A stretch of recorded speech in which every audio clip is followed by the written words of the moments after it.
మన తండ్రి కుమార పరిశుద్ధాత్మ దేవునికి వందనాలు స్తోత్రాలు చెల్లించుకుంటూ దేవుడి దినం మనకిచ్చిన వాక్యము మత్తయి సువార్త 7వ అధ్యాయము 13-14 వచనాలు చదువుకుందాం.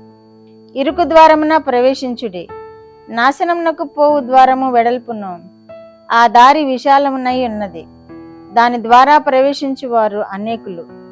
జీవమునకు పోవు ద్వారము ఇరుకును, ఆ దారి సంకుచితమునై ఉన్నది, దాని కనుగొను వారు కొందరే. దేవుడి వాక్యం ద్వారా మమ్మల్ని దీవించునుగాక. యేసు ప్రభు వారు చెప్తున్నారు ఈ మాటలు, ఇరుకు ద్వారమున ప్రవేశించుడి అని. ఈ ఇరుకు ద్వారం అంటే ఇరుకంటే సన్నటి దారి కాదు, అన్ని ఇబ్బందులు, సమస్యలు, వేదనలు, బాధలు, ఇవి ఇరుకు అంటే. ఈ సమస్యలు గుండా మనము వెళుతూ ఉండినప్పుడు, మన ముందు దేవుడు ఉన్నప్పుడు, మన దేవుడు మనల్ని ఆ సమస్యలన్నిటినీ సాల్వ్ చేస్తూ మనకి దారి చూపిస్తూ ఉంటాడు.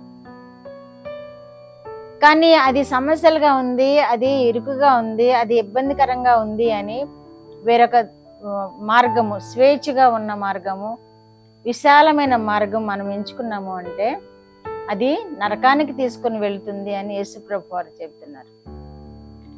ఇరుకు మార్గమునే ప్రవేశించుడి, విశాలమైన మార్గంలోనికి ప్రవేశింపవద్దు అనే ఉద్దేశంతో యేసు ప్రభు వారు చెప్తున్న మాట.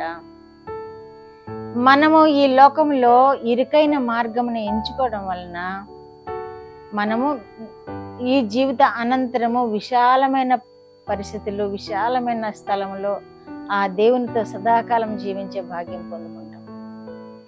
అందుకనే ఈ లోకంలో మనము అంతా మన జీవితాన్ని ఇరుకు మార్గముగా నడిపించుకోవాలి. ఇరుకు మార్గంలో నడిచినట్లుగా మనకి ఎంతో స్వేచ్ఛ ఉంది, ఆ స్వేచ్ఛను మనం అనుసరించకుండా యేసు ప్రభు వారి కట్టడలను అనుసరిస్తూ యేసు ప్రభు వారిని మన ముందు పెట్టుకొని నడిచినప్పుడు మనకు ఇరుకు మార్గమైన విశాలంగానే దేవుడు నడిపిస్తాడు.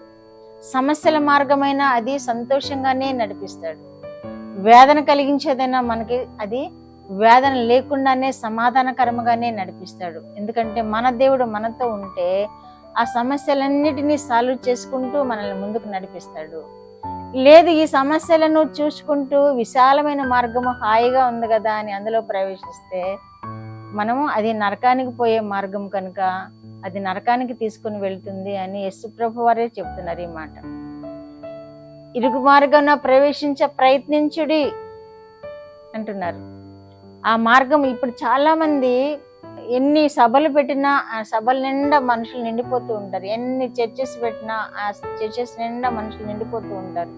విశ్వాసులు చాలా అధికంగా ఉన్నారు, కానీ వారిలో ఇరుకు మార్గమున ప్రవేశించే మనసు ఎంతమందికి ఉంది అని మనం ఆలోచన చేసినట్లయితే అది దేవుడు తప్పకుండా చూస్తూ ఉంటాడు. ఎంతో మంది దేవునికి ఇష్టమైన బిడ్డలుగా జీవించాలని ప్రయత్నం చేస్తుంటారు, కానీ దేవునితో ఉంటేనే జయ జీవితం జీవిస్తాము, కానీ దేవుని లేకుండా మన ఇష్టానుసారంగా జీవిస్తే అది మనకి ఆశీర్వాదం ఇవ్వదు, పరలోక రాజ్యాన్ని ఇవ్వదు. మనము ఆ విశాలమైన ద్వారము నాశనానికి కొనిపోతుంది మనల్ని.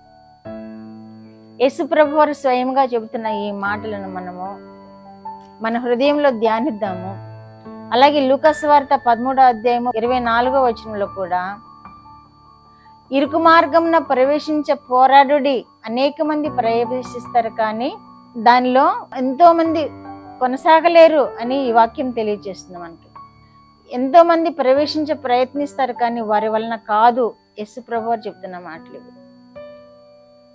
కనుక మనము మన దేవుని యొక్క సహాయం లేకుండా, మన దేవునితో మనము నడవకుండా మన ఇష్టానుసారంగా నడిస్తే మనము ఆ దారి పోలేము అని ఖండితంగా చెబుతున్నారు యేసు ప్రభు వారు. చాలా మంది ప్రయత్నిస్తారు కానీ వారి వలన కాదు అని యేసు ప్రభు వారు చెబుతున్నారు. ఎవరి వలన అవుతుంది అంటే ఎప్పుడైతే మనం యేసు ప్రభు వారిని మనము హత్తుకొని జీవిస్తూ ముందుకు సాగుతామో వారి వలననే ఆ ఇరుకు మార్గంలో ప్రవేశించే కృప దేవుడు వారికే ఆ కృప అనుగ్రహిస్తాడు దేవుడు.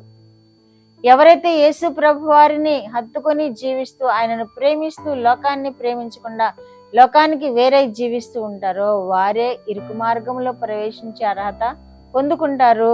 ఆ నిత్య రాజ్యాన్ని కూడా వారసులుగా జీవిస్తారు.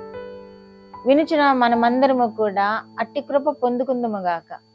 ఆ ఇరుకు మార్గంలో ప్రవేశించే అర్హత మనము కలిగి ఉందుముగాక. ప్రార్థన. మా దేవా, మాకిచ్చిన ఈ వాక్యం కొరకు మీకు స్తోత్రములు ప్రభువా. వినుచున్న బిడ్డలందరినీ మీరు దీవించండి, వారి చేయి పట్టుకుని ముందుకు నడిపించండి, మీ మార్గంలో నడిపించి వారికి క్షేమము స్థితిని దయచేసి వారి కుటుంబాలను ఆశ్రయించి కుటుంబాలుగా మిమ్మల్ని వెంబడిస్తూ నాయనా మీ రాజ్యమునకు వారసులుగా జీవించే కృప దయచేయమని యేసుక్రీస్తు వారి పేరిట ఈ మనవులు మీ పాదముల యొద్ద వేడుకుంటున్నాను పరమ తండ్రి. ఆమేన్.